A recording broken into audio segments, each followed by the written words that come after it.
अनोखी थी। उसके जूते से लेकर बाल तक, कपड़े से लेकर नीली आंखों तक, और उसका ये अनोखा हथियार, वो स्टिक, सब कुछ हैरान करने वाला था। जान बचाने का शुक्रिया।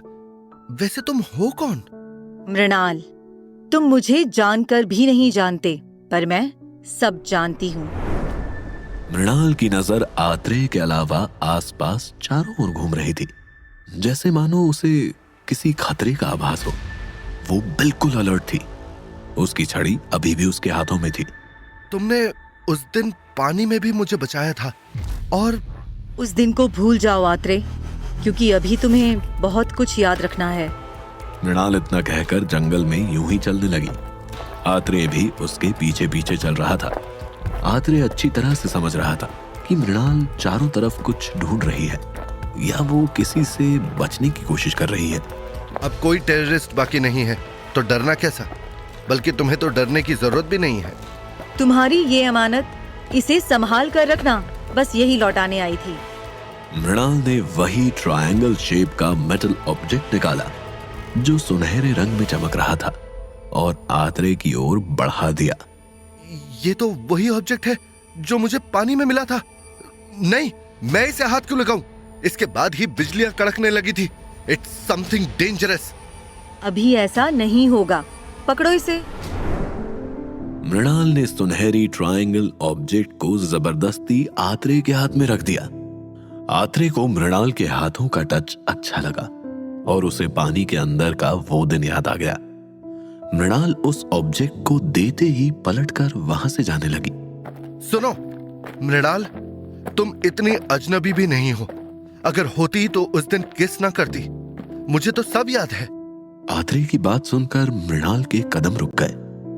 उसने लंबी सांस ली और पीछे पलटकर आत्रेय को गौर से देखने लगी।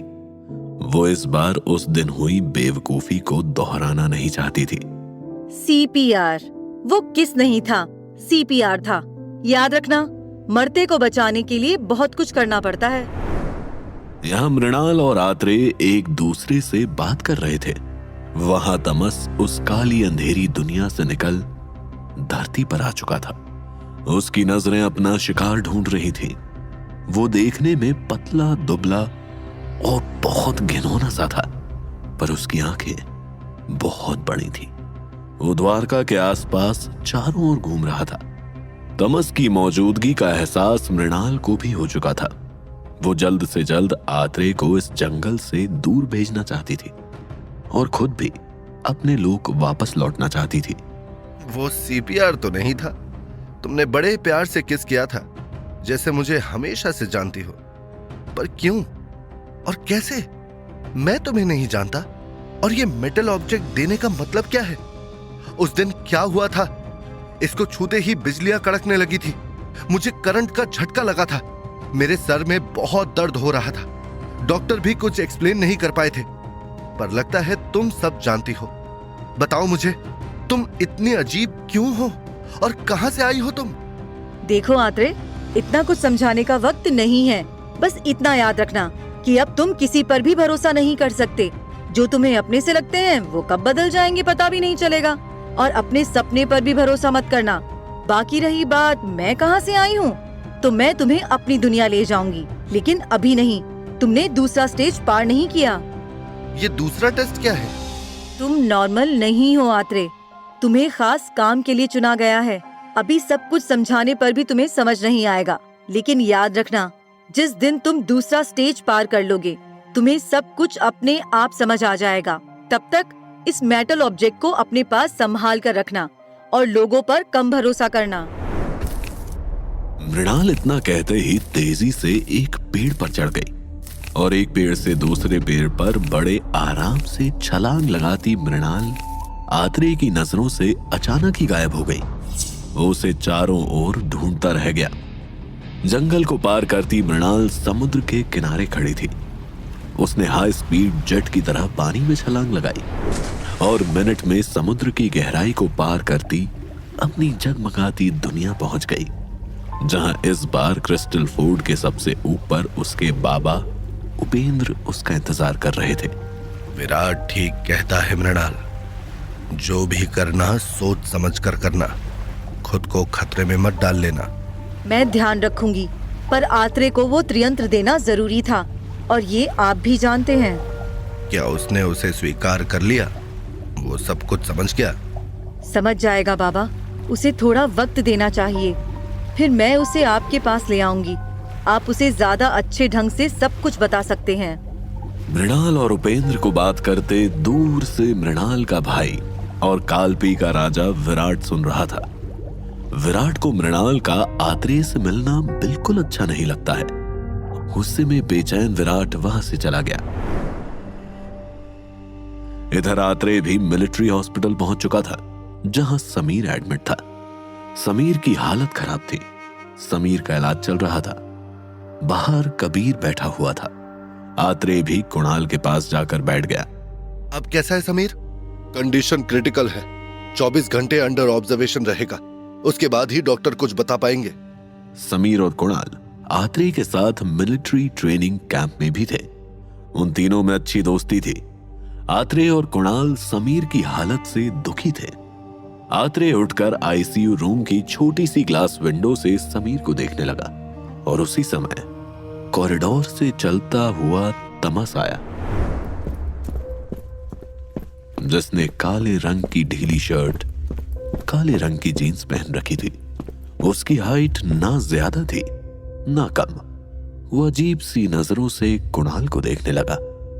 तमस कुणाल के ठीक सामने जाकर खड़ा हो गया। कुणाल की नजर उस पर पड़ी। तमस की आंखें लाल रंग से चमक रही थी। कुणाल को एक अजीब सा अट्रैक्शन का एहसास हुआ। वो बुत बना से देखता रहा। तमस के होंठ हिल रहे थे। वो कुछ बड़बड़ा रहा था जो कुणाल की समझ आ गया। कुणाल उसके हिलते हुए होठों को पढ़ सकता था। कुछ पल बाद तमस पलटा और तेजी से निकल गया। इस बात से अनजान आत्रेय की नजर आईसीयू रूम की विंडो पर टिकी हुई थी। वो अपने दोस्त समीर को देख रहा था। तभी अचानक कुणाल ने आत्रेय की गर्दन पकड़ ली और उसका सर ग्लास डोर पर जोर से पटक दिया। आत्रेय को कुछ समझ नहीं आया। वो पलटा तो कुणाल ने उसके जबड़े पर पंच मार दिया। कुणाल, क्या कर रहे हो? कुणाल ने इस बार आत्रेय की ओर अपनी मुट्ठी बढ़ाई थी कि आत्रेय ने उसका हाथ रोक दिया और उसे जोर से धक्का देकर पीछे गिरा दिया। कुणाल किसी पागल जानवर की तरह आत्रेय की ओर तेजी से भागने लगा और उसने अपने सिर से आत्रेय के सिर पर जोर से टक्कर मारी। ये टक्कर बहुत तेज थी। वो दोनों एक साथ दीवार से टकरा गए। तमस दूर से सब कुछ देख रहा था। उसके चेहरे पर एक घिनौनी सी मुस्कुराहट थी। क्या तमस का जादू काम कर जाएगा? क्या कुणाल के हाथों आत्रेय मारा जाएगा? जानने के लिए सुनते रहे इस कहानी का अगला भाग।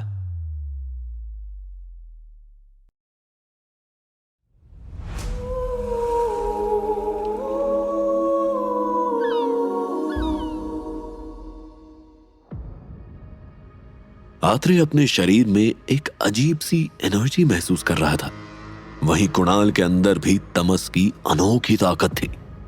इस बार कुणाल ने अपनी गन निकाली और आत्रेय के सिर पर रख दी। Kunal, put the gun down. Kunal, I said put the gun down, you damn it. Atreya पीठ के बल लेटा हुआ था। कुणाल उसके ऊपर गन लेकर किसी जंगली जानवर की तरह चढ़ा हुआ था। मैं तुम्हें जिंदा नहीं छोड़ूंगा। आत्रेय को कुणाल की आंखें डरावनी लग रही थी। उसकी आवाज भी बदली सी गई थी। आज से पहले उसने कुणाल को ऐसा बिहेवियर कभी नहीं देखा था। कुणाल तो हर वक्त हंसी मजाक करने वाला एक नॉर्मल सा आदमी था, जिसकी आत्रेय के साथ बहुत अच्छी दोस्ती थी। आत्रेय चाहता तो अपनी गन निकाल कुणाल को मार सकता था, लेकिन वो कुणाल को नुकसान नहीं पहुंचाना चाहता था। उसने कुणाल को जोर से धक्का दिया और कुणाल लुढ़क कर फर्श पर गिर गया। आत्रेय तेजी से उठकर खड़ा हुआ। उसने अभी कुणाल को एक नजर देखा ही था कि कुणाल ने अपनी गन का ट्रिगर दबा दिया। आत्रेय के कंधे पर गोली लग गई। आत्रेय की आंखें हैरानी से चौड़ी हो गई। कंधे में हो रहे दर्द को संभालने आत्रेय 4 कदम पीछे हट गया। आत्रेय अपनी तरफ से कुछ करता उससे पहले ही कुणाल ने आत्रेय को एक बार फिर गोली मार दी। अब तक मिलिट्री हॉस्पिटल के सिक्योरिटी गार्ड्स और दूसरे सोल्जर भी उस कॉरिडोर में आ चुके थे। उन्हें आता देख तमस, जो खिड़की से ये सारा नजारा देख खुश हो रहा था, वो छिप गया। कुणाल को बेकाबू देख एक सोल्जर ने कुणाल के पैर पर गोली चला दी। तब तक कैप्टन अर्जुन भी वहां पहुंच गए। कुणाल दर्द से चीखने लगा, पर अभी भी वो आत्रेय को खत्म कर देना चाहता था। उसने अपनी गन से आत्रेय पर एक बार फिर निशाना लगाने की कोशिश की, तो कैप्टन अर्जुन ने कुणाल के दूसरे पैर पर भी गोली चला दी। मौका पाते ही कुछ सोल्जर्स ने कुणाल को पकड़ लिया। छोड़ो मुझे, छोड़ो मुझे। कुणाल, क्या कर रहे हो? पागल हो गए हो? आत्रेय, तुम ठीक तो हो? वार्ड बॉय, जल्दी इसे इमरजेंसी वार्ड में ले जाओ और डॉक्टर को इन्फॉर्म करो, जल्दी। कुणाल को अभी भी 4 सोल्जर संभालने की कोशिश में लगे हुए थे। वो जानवरों की तरह खुद को जमीन पर घसीट रहा था। वो किसी भी हालत में आत्रेय को खत्म करना चाहता था। उसकी आंखों में वहशीपन साफ नजर आ रहा था। अर्जुन ने उसे देखा और पास ही खड़े एक गार्ड की राइफल उसके कंधे से खींच ली। सब ये देखकर डर गए। कैप्टन अर्जुन ने राइफल लोड की और कुणाल की तरफ पॉइंट कर दी। अर्जुन को कुणाल पर बहुत गुस्सा आ रहा था।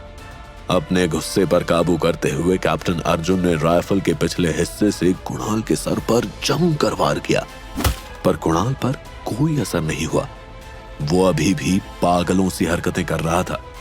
अर्जुन ने एक बार फिर कुणाल के जबड़े पर राइफल से वार किया। कुणाल के मुंह से खून बहने लगा और वो बेहोश हो गया। What is wrong with him? Guards, इसे लॉकअप में डाल दो। अर्जुन के ऑर्डर पर गार्ड और दूसरे सोल्जर्स कुणाल को वहां से ले गए। अर्जुन की नजर अभी भी कुणाल पर टिकी हुई थी। तमस खिड़की से ये सब कुछ देख रहा था। वो सोल्जर्स की भीड़ देखकर नाराज हो गया। उसने गुस्से में अपना हाथ जोर से दीवार पर मारा। नहीं, आत्रेय जिंदा नहीं बच सकता। अगर वो जिंदा बच गया तो अंधक मुझे जलाकर राख कर देगा। एक सही मौके की तलाश करनी होगी। मैं आत्रेय को मारे बिना यहां से नहीं जा सकता। तमस से बेखबर कैप्टन अर्जुन तेजी से ऑपरेशन थिएटर की ओर चले गए। डॉक्टर कॉटन पैड लेकर आत्रेय के बहते खून को रोकने की कोशिश कर रहे थे। आत्रेय को 2 गोली लगी थी। वो बुरी तरह जख्मी था। डॉक्टर, कैप्टन, आप प्लीज बाहर जाइए। कैप्टन अर्जुन डॉक्टर के मना करने पर एक नजर आत्रेय को देखते हुए वहां से बाहर निकल गए। उन्हें कुछ समझ नहीं आ रहा था। दूसरी तरफ मृणाल को भी आत्रेय के जख्मों का एहसास हो गया था। वो तेजी से अपने महल की सीढ़ियों से उतरती नीचे आ रही थी। नीचे एक बहुत बड़ा हॉल था जो दिखने में बेहद खूबसूरत लग रहा था। कोरल रीफ और तरह तरह के चमकीले पत्थरों से उस जगह को सजाया गया था। वहां कालपी का राजा विराट और मृणाल के पिता उपेंद्र अपने 5 अलग अलग सलाहकारों से बातचीत कर रहे थे। वो सभी बहुत ज्यादा परेशान थे। मृणाल वैसे तो जल्द से जल्द आत्रेय तक पहुंचना चाहती थी, पर अपने बाबा उपेंद्र के चेहरे पर परेशानी की झलक देख वो रुक गई और उपेंद्र की ओर चली गई। क्या हुआ बाबा, आप परेशान लग रहे हैं? सवाल उपेंद्र के लिए था, लेकिन जवाब विराट ने दिया। तुम्हें इससे क्या? तुम्हें अब कालपी की परवाह कहाँ है? मृणाल, तुम एक काम क्यों नहीं करती? जहां जा रही थी वहीं जाओ। हम सबको पता है कि अब तुम्हारे कदम कालपी में रुकने का नाम ही नहीं लेते। मेरे पास तुमसे बहस करने का वक्त नहीं है। बताओ मुझे क्या हुआ है? धोती ने अपने दूत से संदेश भेजा है कि वो कालपी पर हमला करने वाले हैं और उसने हमें सिर्फ 20 दिन का वक्त दिया है। कैसा वक्त? क्या चाहती है वो? वो चाहती है कि 20 दिन में हम कालपी छोड़कर यहाँ से दूर किसी दूसरी जगह चले जाएं। वो कालपी को अपने कब्जे में लेना चाहती है। नहीं, वो ऐसा नहीं कर सकती। हम अपनी कालपी नहीं छोड़ेंगे। तुम्हारे कहने से क्या होगा? धोती क्या है तुम भी जानती हो। कौन थी धोती? वो क्या करना चाहती थी, और क्या एक बार फिर तमस आत्रेय पर हमला करेगा? क्या मृणाल दोबारा आत्रेय से मिल पाएगी? जानने के लिए सुनते रहिए कहानी का अगला भाग।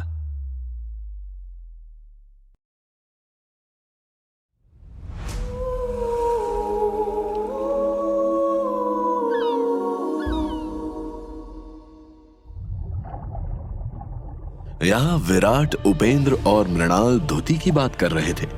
वहां पानी के अंदर बसी इस अनोखी दुनिया काल्पी से लाखों मील दूर समुद्र की तलहटी में एक अजीब सी जगह थी, जो काल्पी की तरह खूबसूरत नहीं बल्कि वीरान नजर आ रही थी। समुद्र के अंदर बड़े बड़े चट्टानों से बने खंडहर जैसी इमारतें किसी को भी डरा